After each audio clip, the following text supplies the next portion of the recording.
Sorry, stand by. Fuck me, I hit record too early. Hold on, I fucked up. Now I've gotta find shit while things record, cause I don't wanna stop it. Stand by. Yeah, yeah, yeah, yeah. Comes higher, and you sit there and yourself looking mighty fine. Salutations, friends. My name is Brianna Bond, otherwise known as No Ordinary Scholar, and yes, I am very late with this video. It has been a time. It's been a time. Like I've told you guys many times before, I'm trying to reshift my focus to put writing and stuff first before YouTube. And right now I've just gotten to a point where making YouTube videos and stuff like that has been more practical and more feasible. You read the title. We are doing the top 5 books that I read in 2020, and I'm not gonna lie, I kind of cheated. I cheated like just a little bit. I kind of cheated on this, but you'll see. I will say not every book I read in here actually was ranked 5 stars on like my Goodreads and stuff. Where I'm at, I'm going over books that left an impression on me from my reading. So to begin, we have number 5, No Conscience by Phil M. Williams. Let me go ahead and read to you the description. There's something wrong with this family. Wes Shaw's different than his siblings, darker, awkward, the perpetual ne'er-do-well. Mary Shaw's the doting mother, showering her children with gifts from the heart and the pocketbook. The Shaws have survived divorce and death, but something sinister is in their midst. The truth threatens to tear them apart. The lies threaten to tear them apart. Which side will each choose? I put this up in my top 5 because it left an impression on me, as well as I liked the story that was told, and I like the questions that we got to explore throughout the book. I do remember not necessarily liking the writing as much, but I thought the story was strong enough to carry any lackings there. Number 4, the Strife of Souls series, books 1 and 2. This is one of the ones where I cheated on, so I'm going to read you both descriptions. Bathed in dragon's fire, Vera Sandrinas has stared into the jaws of death and lived. With her dying breath, she pleaded with the All-Father for her life, and it was granted. But when war breaks out in heaven, the magic dividing the realms of the living and the dead is torn asunder. As the undead rise, Vera learns the divine mercy always comes at a price. Can Vera seal the rift between realms in time, or will her debt cost her everything? And then for book number 2, that was Shards of a Shattered Soul. Book number 2 was A Siege of Lost Souls. Where's your description? Where's your description? When the dead rose, Vera Sandrinas risked her life to save her people, but no one can serve 2 masters. Her actions may have made her a hero, but Vera's loyalty to the king is breeding resentment amongst the order. As her superiors turn on her, she must choose between her conscience and her debt. Vera has always been one to follow her heart, but the All-Father will not be mocked. She promised her life, and her God intends to collect it. We'll say, not gonna lie to you. It seems like some of the description is based on stuff from the overall series, because I will say the whole her God intends to collect it thing never really came up in book number 2. But with this book, I will say getting through book number 1 of the series was hard. I do not think the introduction to the series and the expositionary chunk of the book was written well. It honestly felt like it was written like a textbook. But once I got past the first half or even 3/4 of the first book, everything else after that was really well done. I was very much invested. I am unnecessarily invested in the relationship between Vera and Sven. I, a while ago, pre-ordered book number 3, and then it never came out, and that makes me sad. And part of me wants to read, because the author did write, I forgot to tell you who the author was. The author, S.C. Stokes, did write another trilogy, I believe. I think it's still just a trilogy of Tristan and the whole war. He did write that. Part of me is really interested in reading it. Most of me is like, I don't know if I could get through that first chunk of book again. I couldn't get through that first chunk of just reading a straight textbook again, and realistically, the author wrote that book first, so any skills that had been developed for the book that I just read may not be there in the other one, and so I'm like very hesitant to read that or really anything else from this author because I know starting it's going to be really hard. We'll see what ends up happening, especially because I do like desperately want to read a lot of more diverse writers this year.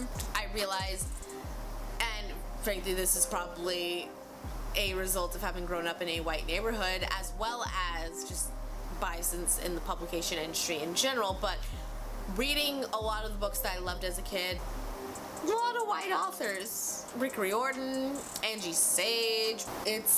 We need to explore new things, but we will keep this in the back of my head, especially because it doesn't seem like the author has any real intention of writing and publishing that book anytime soon, which is lame, but it's whatever. Number 3, A Trick of the Light, Alliance's book number 1 by Stan Lee and Kat Rosenfield. Let me find a real description of this book. Sorry, stand by. I'm looking for like a summary that's, actually gonna summarize the book as opposed to Stan Lee's career. Okay, the closest thing we can get to a description about this book is A Trick of a Light is a superhero origin story about the unlikely friendship between Cameron, a gifted young man struggling with newfound fame after a freak accident gives him the ability to manipulate technology with his mind, and Naya, a hacker and coding genius with a mysterious past.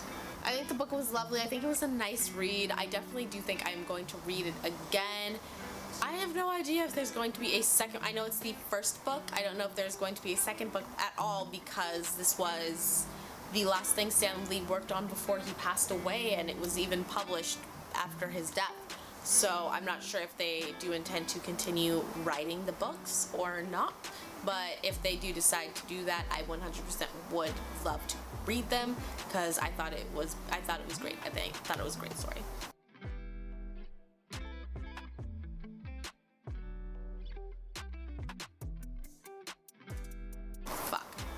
Fuck me, I hit record too early. Now I've gotta find shit while things record cause I don't wanna stop it.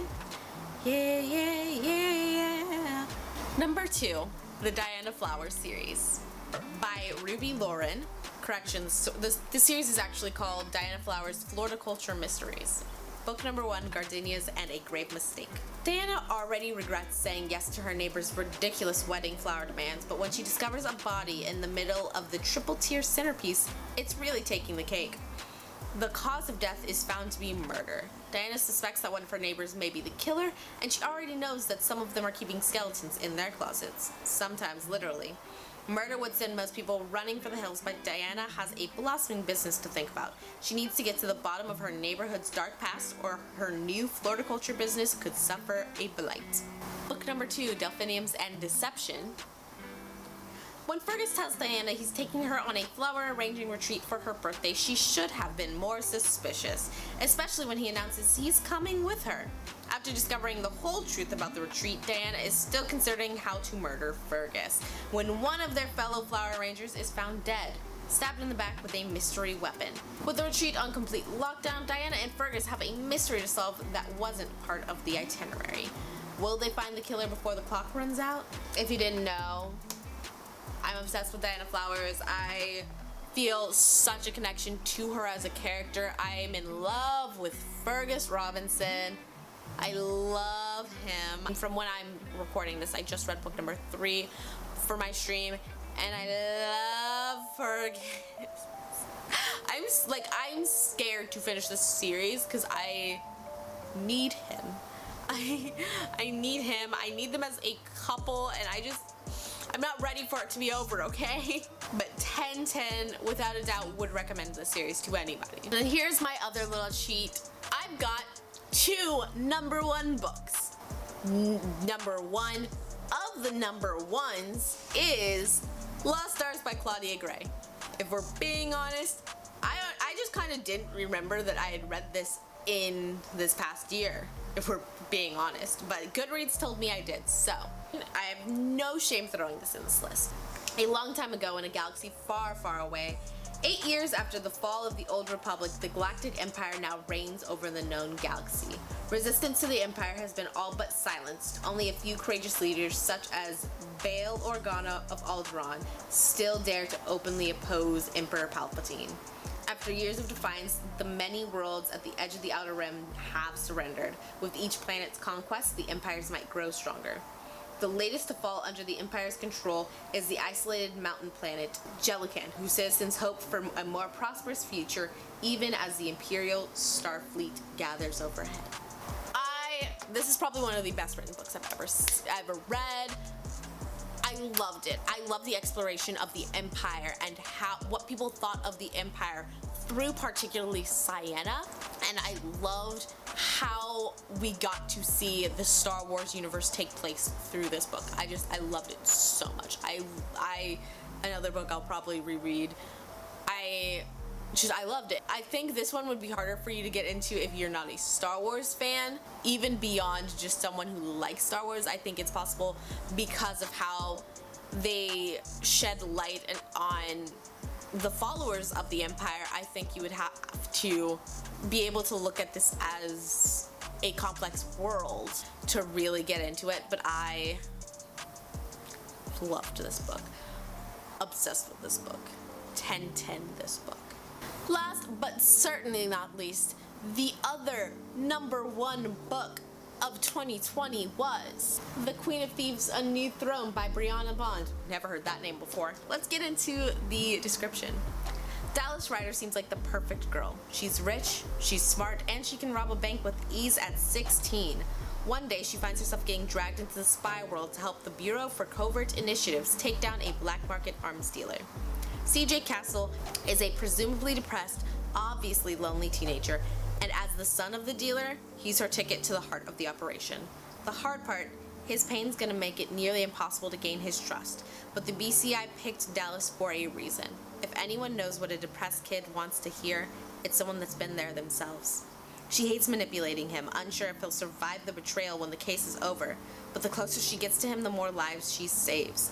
Can Dallas handle the flood of emotions that comes with his sacrifice? Is it even worth it? 10/10 think you should go ahead and get this, drop everything you're doing right now and get this book right now. Especially because there's a second book. We'll present The Queen of Thieves: Catwalk Criminals. Let's read that description too. Why not? Killing a man leaves a heavy trauma that can only be healed with time, especially when you are already dealing with a lifetime of depression. But Dallas Ryder has work to do, so coping will just have to wait. Right now, she's got a week to figure out why a Colombian cartel has turned on the supermodel moving their product, if the case is even that simple. Again, 10/10. I think you'll really enjoy this book. Like, really, really enjoy this book. I'll link it down below. Check it out. While you're over there, go ahead and also check out my Patreon. Support me $2 a month. But until next time, valedictions, friends.